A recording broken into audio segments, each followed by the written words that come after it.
The government of Manitoba is holding back on the PST on certain food items. Do you think that to help consumers, do you think that the federal government should do that with GST, give some tax relief? Well, I've said all along that the federal government needs to give more tax relief on homes. That's my focus. I'm a housing critic. The affordability crisis in Canada is only getting worse, and frankly, it's not just food. It's homes. It's everything. Canadians are struggling to get by. And I think that taxes are simply too high in this country on the basics. People require food. People require homes. And one of the best ways we can help people is to reduce the federal tax burden on all those things that you need for daily life. Would you support a holiday on the GST? On homes, I think we should. No, on food specifically, because I think in the short term that might be one of. My focus is completely on housing, and I think once we sort out the housing situation, all the other things will follow through. The fact of the matter is, governments charge way too much on the cost of a home, and we need to reduce the burden of government. Thanks. Thanks for saying. Mr. Reid, about Alto, I'd like to hear what you're hearing from your constituents, and if you feel that the public consultations have been alleviating some fears. I can't really comment about whether they've been alleviating fears elsewhere, but in my own riding, the Alto consultations were essentially a one-sided sales job on behalf of the Alto Corporation or their agenda. But huge numbers came out, 900 people in Perth, because they are so worried, so upset. I was there for all 8 hours of the Alto meeting at that occasion, and I met literally one person who was in favor and 3 people who were not, whose minds weren't made up. Everybody else was opposed, of those I spoke to. That's really quite extraordinary. So in the communities that it divides, where the expropriations will occur, as you'd expect, most people are against. There's no benefit to them, but they are going to pay all the cost. Alto seems to suggest that it's been the widest public consultation for a project of this kind ever. Do you have the feeling that it's actually accurate? I can't comment on what they're using, what metric they're using to make that assertion. I really can't. But certainly in terms of the feedback they've gotten, it has been, in my community, exclusively negative, as you'd expect. But look, if I think Canadians across the country were consulted and were told, there's $90 billion we're talking about, 40 million Canadians, notionally 10 million families of 4, which means $9,000 for every family in Canada, including the ones in British Columbia and Newfoundland who will never benefit. I think every Canadian would be opposed to this. On the affordability crisis, we're seeing the Manitoba government move towards removing the provincial sales tax. I'm not in a position to comment on that stuff, I'm afraid, but... I just wanted to know if you would support the federal government removing the GST. The truth is that I don't have a developed opinion on that. I'm not my spokesman for my party on that, but on Alto it's different. It goes through my community. I have strong feelings, and so do my constituents. Appreciate you stopping. Yes, thank you. Actually, about Stop Alto, here's a Stop Alto button, one for you. There you go. Would you like one? There you are.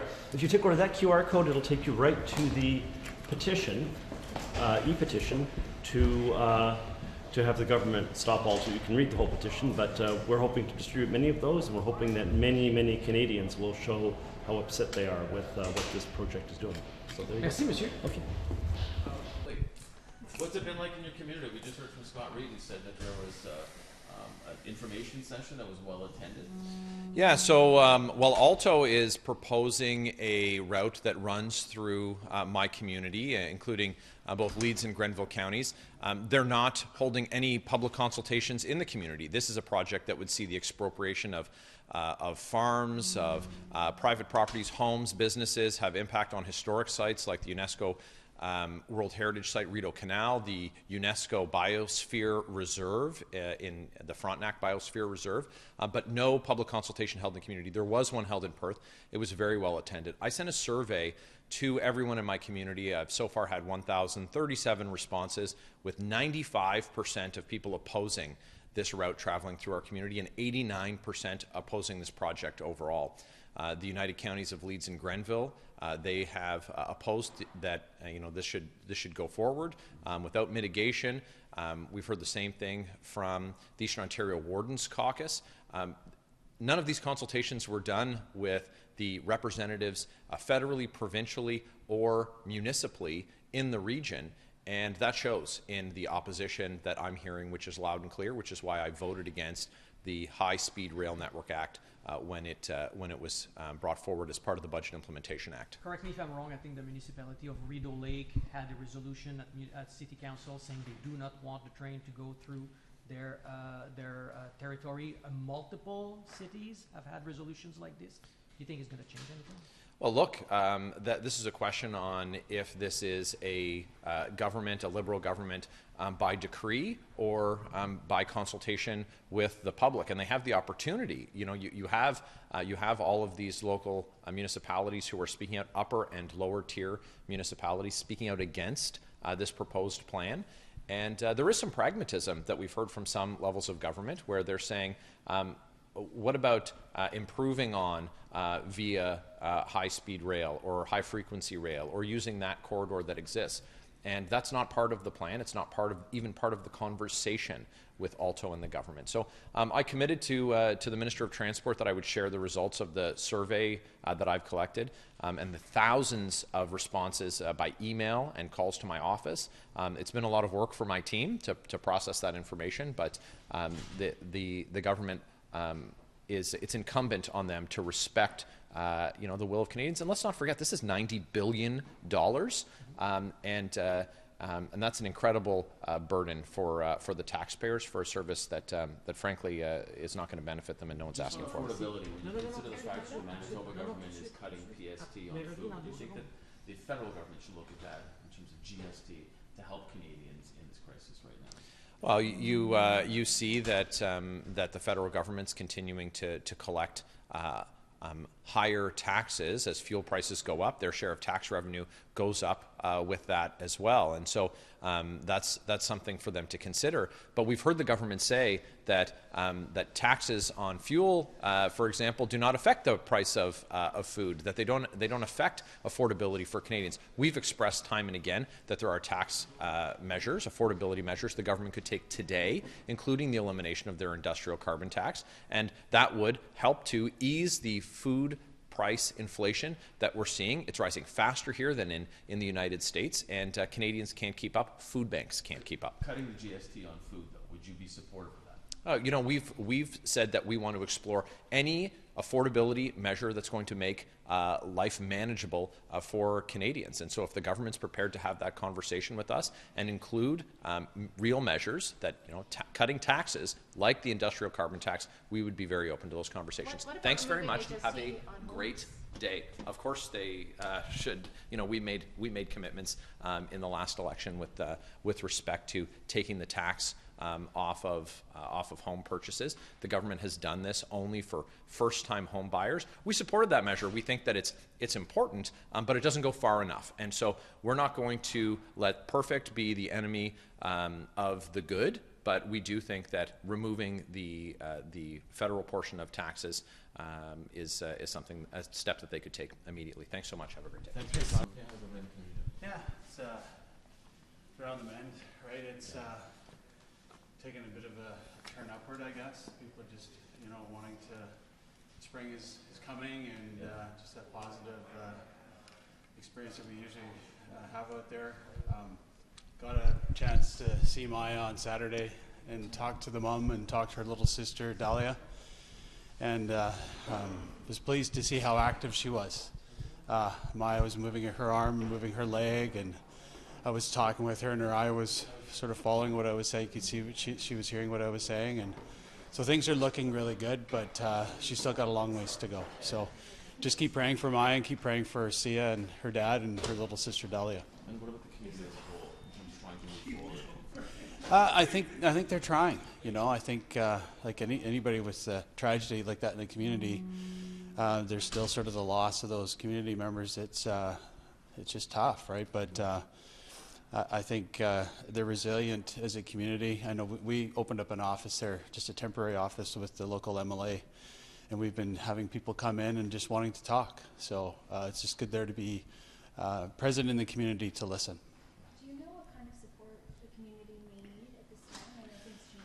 Yeah, well, it's an ongoing thing, right? I know there's been offers from really around the world, counseling, those sorts of things, but there's been issues around, emergency care and things like that, as any rural community struggles with nowadays. But I think, now that, the big event is sort of, people have been there and they've gone, I think we just need to always be listening to what they have to say, what their needs are. Thankfully, we've had people that are listening and helping with those needs. Local coal mine company, Kanuma, has been excellent.